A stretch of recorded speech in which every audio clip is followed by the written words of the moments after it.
Trump dance. Ah, he did the Trump dance.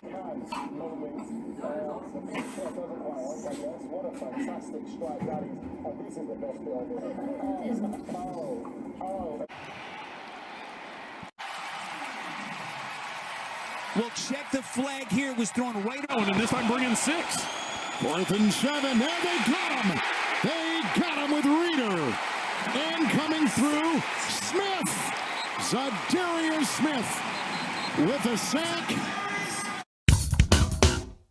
The change in the air is palpable. Donald Trump is coming back again, and with him will be the good times, right? Hopefully he'll come into office and undo all of the mistakes of the Biden-Harris administration, thus making this country a better, stronger, healthier place to be. But of course, the leftist media, after years of castigating Donald Trump as the worst person in human history, is having to come around and say, we were just lying about all that stuff. So of course, we have some clips to show you, but before we get to the videos, please like and comment so we can break through the algorithms. Here we go. You know what my favorite things of this whole election cycle has been?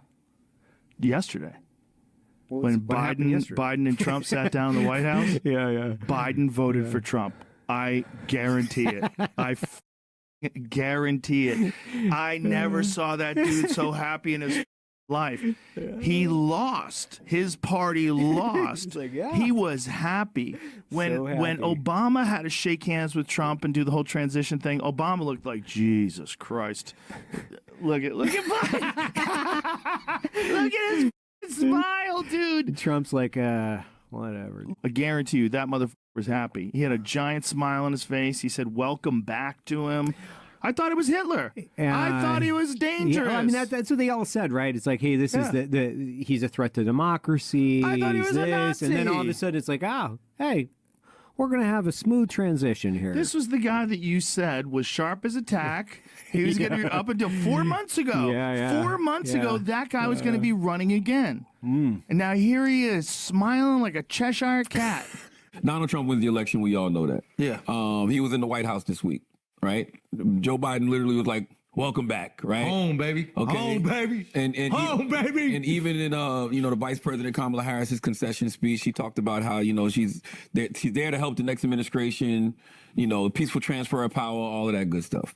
Yeah. So I observed those two things. I observed not just the White House, but then the speech that President Biden gave and the speech the Vice President Kamala Harris gave. And so I asked a simple question. The question I asked was, well, what happened to all the threat of democracy talk? What happened to the talk of him being a fascist? I'm speaking, I literally am speaking about those two people in particular. That's why I say you would think in those speeches that they gave that they would have said, hey, y'all left up America.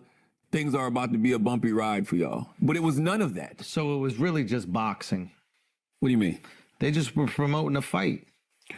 You know how when the fighters talk crazy shit to each other, the second the fight is over, they're hugging each other, kissing each other, taking selfies. Well, that's the question I asked. Did they really believe those things? And when I say they, I'm talking about Vice President Kamala Harris and President Biden, because, people always take clips and, cut them up. Of course. Right? And take them out of context, because I'm speaking in particular about those two individuals and the two speeches they gave. That's why if you listen to the clip, if you listen to it in its full context, I say you would think in their speeches they would have mentioned something about him being a threat to democracy in America. Y'all effed up, whatever. Go. Now, I think you showed some support to the new administration. You were like, hey, we gotta. It's support to America. He's the president of the United States. Say it again. Say that again. Say that again. Listen, he's the president of the United States of America. Over the past week, Joe and I have heard from so many people, from political leaders to regular citizens, deeply dismayed by several of President-elect Trump's cabinet selections, and they are scared. Last Thursday, we expressed our own concerns on this broadcast and even said we would appreciate the opportunity to speak with the president-elect himself. On Friday, we were given the opportunity to do just that. Joe and I went to Mar-A-Lago to meet personally with President-elect Trump. It was the first time we have seen him in 7 years. Now, we talked about a lot of issues, including abortion, mass deportation, threats of political retribution against political opponents, and media outlets. We talked about that a good bit. And it's going to come as no surprise to anybody who watches this show, has watched it over the past year or over the past decade, that we didn't see eye to eye on a lot of issues, and we told him so. What we did agree on was to restart communications. My father often spoke with world leaders with whom he and the United States profoundly disagreed. That's a task shared by reporters and commentators alike. In this meeting, President Trump was cheerful, he was upbeat, he seemed interested in finding common ground with Democrats on some of the most divisive issues.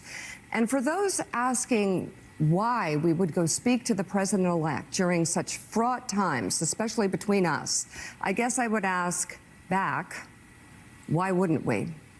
5 years of political warfare has deeply divided Washington and the country. We have been as clear as we know how in expressing our deep concerns about President Trump's actions and words in the coarsening of public debate. But for nearly 80 million Americans, election denialism, public trials, and January 6th were not as important as the issues that moved them to send Donald Trump back to the White House with their vote.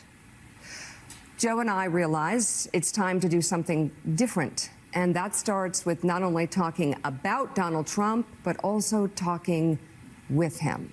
So as Joe Rogan and Charlamagne the God rightly point out, the left was going after Donald Trump, specifically Biden and Harris, as a threat to democracy, as a fascist, as Hitler himself. But now, all of a sudden, spin that around. Oh, we're meeting handily. We're saying, hey, there's going to be a peaceful transition of power over to Hitler. Okay, that is what they're essentially saying. And Joe Scarborough and Mika Brzezinski, possibly the biggest hypocrites of them all. They have been warning about Donald Trump being completely unhinged, mentally inept. He's going to destroy this entire country, our peaceful way of life. And yet now, they're putting out the olive branch, right? We have to talk to Hitler to understand him better. Right? Do they see how crazy this is, right? After months and years of calling him the worst possible thing in the world, now is the time to open dialogue. Now is the time to sit down and speak and understand, all right? Didn't you all actually go after Donald Trump for wanting to have open discussion with, say, Kim Jong-un, with President Xi, with Vladimir Putin, right? But you're willing to do it for some reason, and now it's okay because you lost, and everyone knows your grift, your leftist hate is over, right? It was all fake to begin with. You never believed it, because if you actually thought he was this real threat to America, then you wouldn't be putting down your swords right now. You'd be saying, take him up. We got to get this guy out of here. He's going to ruin the country, because you don't make nice with literally Hitler. Okay, you just don't do that. But of course, now that everyone is making nice, you see it was all a bunch of garbage to begin with. They never believed it in the first place, and it has been exposed for everyone in the entire nation to see. But of course, all of Trump's cabinet picks, oh, they're terrible people we got to watch out for. But the reality is there are some very good appointments here, too, that I think aren't getting a lot of attention and should, because they're important from a policy perspective. Jen, you were in the Biden administration when the president was making his picks to fill out his cabinet. Talk a little bit about the high stakes of a process like this and what your takeaways are. Well, what we're seeing here play out is clearly this is not how a normal process goes. And how a normal process goes is there's an extensive vetting process where candidates are asked everything about their personal lives, everything about their finances. Clearly, we're not seeing that right now. I think I understand your point here, but if you look at two of the big four, as we can shorthand them, to the Department of Justice and the Secretary and the Department of Defense, you have nominees that are not qualified and have major ethical issues that are publicly known. So I think the lack of focus on some of the other nominees is more because that is quite alarming to not just Democrats, but Republicans as well. And I think there's an ease here in just focusing on what the tabloid headlines are. And I would hope, and I would advise Democrats not to just do that. He's also not qualified for the job in multiple of these cases, and that's the key thing here. What about that, the ethical questions? Well, look, the ethical questions are serious, but I would say we have seen nominations before from presidents of both parties where there have been ethical and substantive issues. Let's not forget, we had a nominee for HHS secretary in this administration who had never dealt with health care before being nominated. So I think The notion that I'm not here to defend. He was the Attorney General for the state of California. This is a little bit of a different. He had experience suing healthcare companies, but not anything to do with healthcare. So of course, there's been a big to-do about all of Donald Trump's cabinet picks, right? They're unqualified. There's no way they should be let close to power, okay? But never mind the fact that who did Joe Biden appoint? Oh, here we have Admiral Rachel Levine, all right? So yes, he actually is a doctor, but just look at him, all right? Is this someone you want put in charge of health in this country? Mental health, which of course is supposedly his forte of working with children on these psychological issues? No, you wouldn't want him anywhere close to policy, obviously, okay? And then who else do we have picked? Oh, Pete Buttigieg, all right? He was in charge of transportation. Why was he? Because he liked trains. Sure, he was the mayor of a small town, okay? But he just liked trains. So why not put him in charge of everything, right? Of all of our transportation across the entire nation. And then over here, actually, surprisingly, the most qualified person, Sam Brinton, who ended up being a completely crazy person who stole luggage for women, at least he had degrees